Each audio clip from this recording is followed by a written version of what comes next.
that they can walk across the hall, or that they've got the communication. A lot of this can be solved, like the chairman said, you know, we're just getting into the 21st century on communications. And, you know, I've got one other kind of pet peeve. I don't like people using don't like them using email if they can pick up the phone and call somebody. I mean, you know, you email back and forth, somebody misses, it's kind of like the old way we used to do telephone calls, you know. You go to lunch, you get 100 calls, and then if you didn't want to call somebody, you call them at lunch, and you know they'd be out, and 2 days later, you know that guy's returned your call. You know what I'm talking about, Mr. Chairman. Thank you. Thank you for your passion. Thank you. Representative Shaw. Thank you, Mr. Chairman. Thank you, Commissioner, and your staff for being here. I want to just kind of make a comment. I don't know if it's a question as much as a comment, and you can elaborate. I think the most important thing that I've heard you say today, or heard you talk about, was leadership versus employees' relationships. And I think sometimes that because we're dealing with human capital here when we talk about the kids, and while the kids are always number one on our list, but if we don't have good relationships with the people that's taking care of those kids, I think that may have been, not that intentionally, but that could have been part of our downfall. Do you see that this employee relationship is really a positive move? Well, I've heard back from some of the TSEA folks that says there's been very positive reactions out there in the field to us doing some things, and I hope it's there. You know, we've probably had an opportunity since I've been there to fire a couple of people for things. It would have been easy reaction to news stories. But really, Mr. Chairman, that's not what this is all about. I mean, this is about trying to help people improve and be better. I mean, we all make mistakes, and, you know, sometimes more than others. But, you know, we will strive to work with an employee as long as we can and to improve the relationships out there. Before, you know, when you fire somebody, that's management failure too. I mean, it has to be recognized. I think if we get, we're along in performance-based, you know, employees and them being rewarded on performance. You know, I'd love to get into a situation where I could reward some of these people with some cash. You know, that's really what's important today. And I can't do that under the present system. Maybe we will in the future sometime, but just recognize, I mean, certificates are great, putting your name in the periodical is great, but I mean, really recognizing people that are out there doing the job. And you know, I'm not talking about just you people. You know, you hear news stories, or you hear things that you only hear from a very few people. I mean, we've got 4,000 people out there in the system, and you hear cases in there, in many cases, too many. And I think that this is what I've heard from field workers. They kind of felt like, I'm kind of out here by myself. I know what I'm doing, but I don't really, I guess, I don't want to say they don't have help, but heard you say you're giving your cell phone number. And I think an employee in the field is going to feel good when they know I can talk to Commissioner Henry if I need to about the situation. So that's why I raised that issue. I also wanted to just raise the issue of you on your last page, talk about school transition, culture of safety. What about culture, the issue of culture when it comes to placing kids? Do you see that as a problem there? What you really want to build is a department that reports things, that gives you feedback.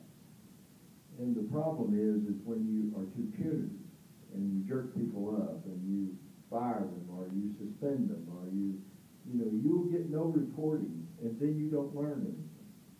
So we want to develop a culture that people report things and where we can fix systems and not just have punitive action all the time. I mean, it's kind of like you got medical directors in hospitals, and you know, if they mix the medication wrong, you know, and somebody finds out about it, you think they're going to report it? No, because they're going to get fired. But I mean, what you need is mistakes that are reported, and that's the kind of culture we want to build at DCS. Well, thank you for what you do. I appreciate you being here. Thank you. Representative Hall. Thank you, Mr. Chairman. Thank you, Commissioner. I have some questions about the TFAC system. You know, Could I ask Lee Gregory to come up? He's probably more learned than I know he is. could you discuss the issues with the system and what's being done to correct them? Yes, sir. My name's Lee Gregory. Came on about a little over a year ago, and we looked at the system, and there were a tremendous number of functional defects that were still in the system that should not have been there to go live. So we did triage those, and we've knocked out the priority 1 and 2 defects, which are those that affect the functionality that the users out in the field have to use to do their jobs. And we've knocked out all those priority 1 and 2 defects. So now we're down to the 382 priority 3 defects, which are some defects, functional defects, but they don't impact the user out in the field being able to use the system. We'll be finishing up on fixing all those this year. So we've gotten those out of the way. And this year, we're actually looking at doing the enhancements to the system that the field staff and the program staff need, so to be able to better align TFACs with the way that the DCS practice is. And with the introduction of the governor's office and giving us some additional monies, we've got 4 other initiatives that we're moving up into the schedule as well, to include the DCS mobile initiative, which we're going to pilot here on iPads. We're going to put TFACs on iPad. Of course, the iPad has the capability to do voice to text, so they don't have to type, they can actually speak. It has the digital camera capability there, so they can take the picture and actually upload it right there into the TFAC system. And so this would be a great capability to put in the hands of our case managers out in the field. That pilot's going to kick off here in 3 regions in the May timeframe. And we think that's going to be a huge success for the case managers and being able to give them the technologies they need. Okay. What is the additional cost to address these issues? Well, last year we brought on some consultants from CompuWare Corporation. They've just been a tremendous help in being able to stabilize the system, going in and fix some of the issues that we had in the code that was causing all kinds of errors as we were using the system out in the field.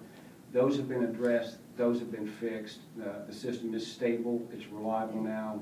We've proven that we can get data into the system and we can extract that data out so we can get some meaningful reports out of the system going forward.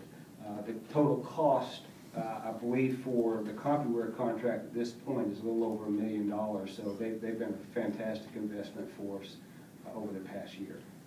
Okay, sir. Is there a mechanism to recoup any of the costs from Dynamics Research Corporation?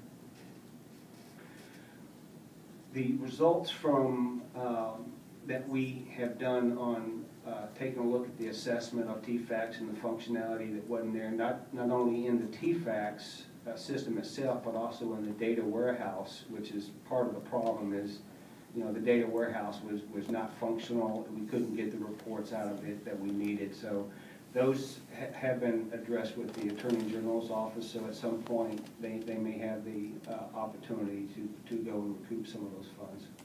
Well, thank you. Thank you, Mr. Chairman. Thank you. Representative Hawk. Thank you, Mr. Chairman.